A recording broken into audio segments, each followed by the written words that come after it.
Hello and welcome to the Budding Watch Enthusiast. This is the first video for this channel. And this channel, if you didn't see the intro video on the page, is kind of like a chronicling for me of my journey into watch collecting, from its humble beginnings, which we are sitting in right now, to whatever this becomes down the road. I got bit hard by the watch collecting bug a couple months ago. And just because of how my brain works, when something strikes me, when something, hits me on that sort of level that this has, I tend to kind of throw myself into it and learn as much as I can and kind of just consume information. And it got kind of to a point where, I do other podcasts and other video content, and I'm just like, I feel like I want to do a channel about this. I feel like it'd be fun. It's going to be fun for me. I know it's going to be fun for me. And hopefully it's entertaining for you guys as well, to kind of see where I start. And hopefully, watch novices can use this maybe as an entry point. Watch veterans can maybe use this just as a source of entertainment or to check out some watches that they might not have seen or know about when those pop up, or other topics that we'll talk about as we go. But I guess the thing to start with, I felt like the most appropriate video to start with here was kind of just chronicling how I got to this point, where my watch journey has been in my life so far, through the first 33 years that I've been around. So we're gonna do a quick state of the collection video, kind of see what I have right now, and you can kind of see how I got to this point where I felt it would be fun to do a YouTube channel about watch collecting. So we'll check this out, and first of all, wristwatch check for today. I'm wearing my Seiko SKX on a Ducati strap, which you can see, which I'm a big, I really like this NATO strap for this watch.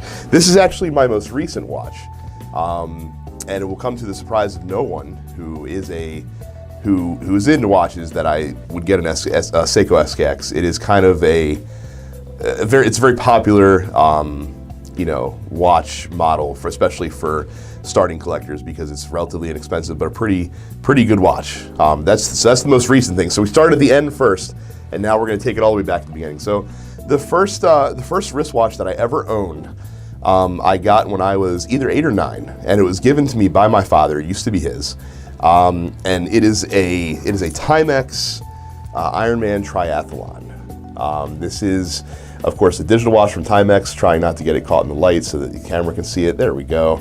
Now, this isn't the actual watch itself that my dad gave me. That was lost many years ago, and I don't exactly remember how.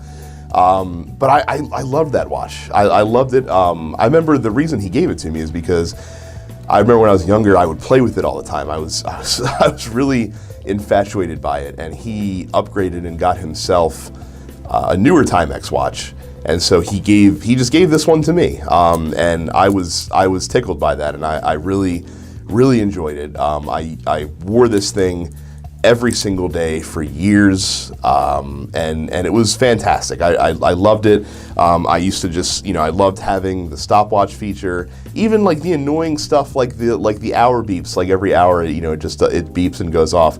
I used to love that. Like, that was a huge thing for me, and even the cheap, the black rubber and metal bracelet. This is the same bracelet that he gave me as well, and I love that too. I felt really grown up having a metal watch bracelet instead of like a rubber strap or something like that. Now, like I said, the original one was lost. I don't remember how. I don't remember how old I was, but I'm pretty sure the battery died in it, as they're wont to do. And stupid me didn't realize that you could just get a new battery and replace it. I thought for stuff like this, once the battery went, the watch went. And so, yeah, I'm pretty sure I got rid of it, which makes me very sad. But I knew that when I started getting into this and started collecting more, that I wanted to reacquire this particular watch because it was sentimental to me. Now, this is actually a little bit newer. This is the same model as far as the look goes, but this is the one that he gave me was from sometime in the 80s, and this one is a 1993 version. The only real difference is that this one has the indigo light that Timex is of course known for, that illuminates the entire screen, whereas the original one just had a light on the side that would illuminate it as well. The indigo, I think, came out in 1992 for Timex, if I'm not mistaken. So this one's a little bit more updated than the one that I had, but it was really important to me to get this back into my collection. I'm still waiting to get a new watch strap for it. The bracelet that it comes with is just a wee bit too tight for my nearly 8-inch wrist. I'm looking to probably pick up like a NATO strap for this or something of that nature and use it as a beater, because like I said, this watch still has a lot of sentimental value for me, for sure. So the next one, and this is when I was 18, I bought this watch. This is a Fossil Blue that we got 15 years ago now at this point. And that's kind of where I went from Timex. Like, I think I bought another Ironman triathlon after my first one went away. And then when I was 18, I bought this Fossil watch for myself. Now, Fossil's kind of where 18 to 32-year-old me went for watches, because I like the variety of styles that they had, and fashion watches are maligned in the watch community by a lot of folks. But for me, obviously I didn't know that this whole other avenue existed until recently. But I always like Fossil watches, and as far as fashion watches go, you could do a lot worse than Fossil, because I will tell you that even though this one is, the battery is dead right now, if I put a new one in, it would still run perfectly well even 15 years later. The lume on the hands and the dial is still ridiculously good. It's still like amazingly good for a watch that's 15 years old. The lume on this 15 years later still beats some of the newer watches that I have right now, which is kind of crazy to me. But yeah, this watch served me well. It definitely has plenty of wear on it, which you can't see from the camera, but the crystal is marked up significantly and scratched, and the bezel, a lot of the numbers are faded and worn on it. It does have a rotating bezel, which is very difficult to turn now. I guess age kind of slowed that up as well. But yeah, I loved this watch. I still love this watch. It's something that I probably won't wear ever again, honestly. But it's still something that I'm going to keep because it has a lot of sentimental value for me. Because again, I bought it when I was, this was actually the first analog watch that I ever owned. I owned exclusively digital watches before this. So the Fossil Blue holds a special place in my heart, and there it will stay forever. The last Fossil watch that I have, and this one I still do wear regularly. This is my Diesel.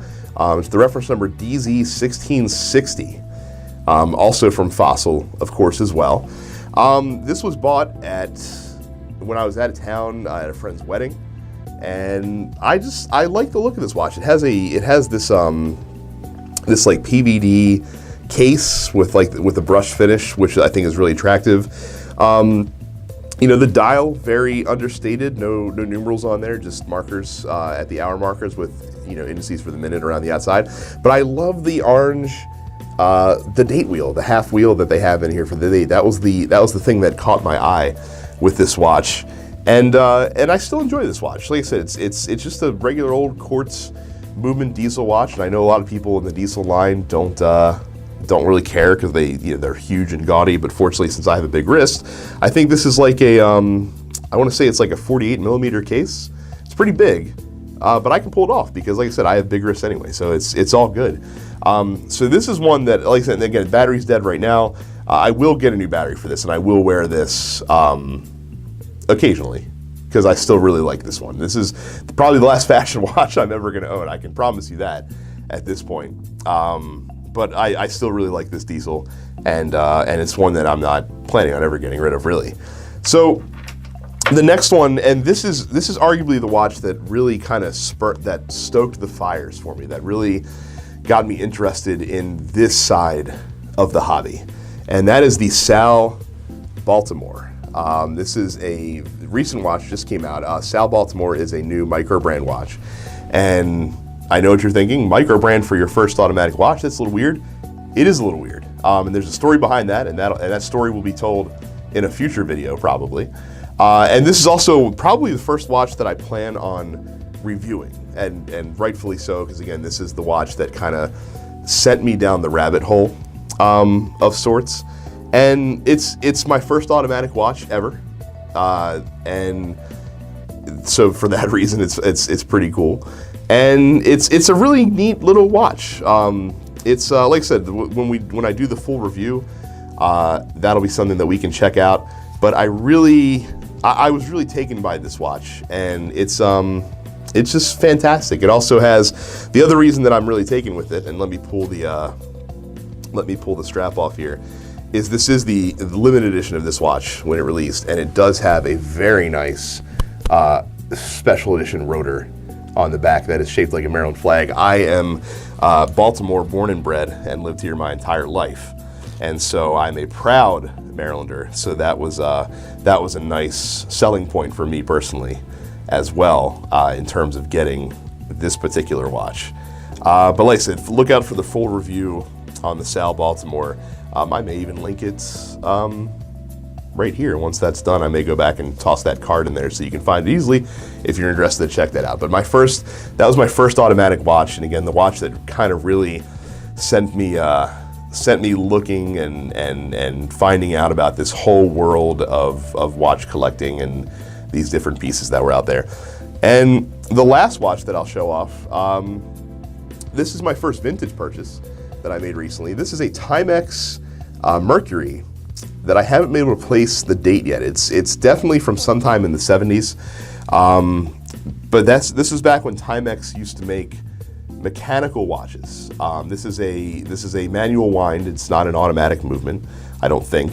Like I said, I haven't been able to find out that much about it. I've been trying to do some internet sleuthing, but to no avail.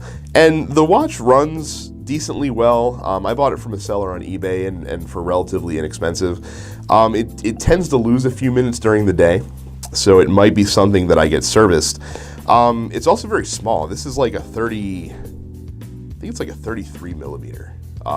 So for me, it looks relatively puny on my wrist, but my wife really likes it. My wife was quite taken when we got it in, so it might be something where I look to get it serviced, and hopefully we can get it to a point where it's keeping good time, because I mean, right now as it stands, if it's losing several minutes a day, you can't really use that as something that you're wearing on a regular basis. But I figured that this would be a nice entry point into the vintage part of the collection, because again, I bought it for a song, but I like the look of it. It's got a very classic look, and I dig that.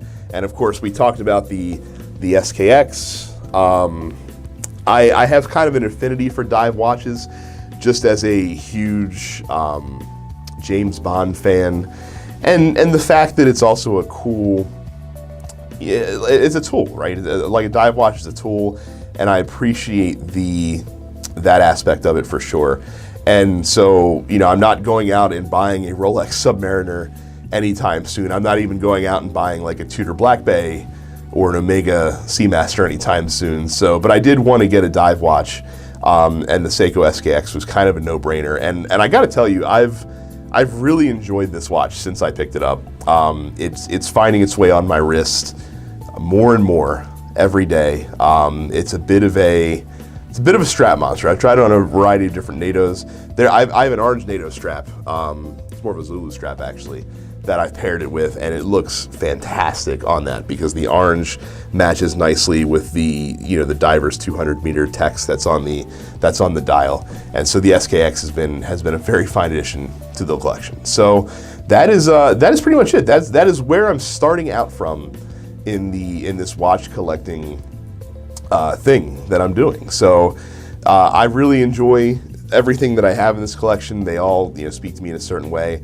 And I've got plans for more stuff. Like I said, that'll be future videos. It's kind of watches that I'm eyeing, and talking about watch straps, which is another area that I'm a little crazy about even before getting into the collecting aspect. I've always been kind of a strap guy in a lot of ways. And we're going to talk about a whole bunch of stuff in this channel. So like I said, if you enjoy what you checked out today, leave me a like down there, subscribe to the channel so you get notified of all the new videos. Certainly happy that you guys dropped in and that I have you here, and I will catch you all next time down the road. See ya.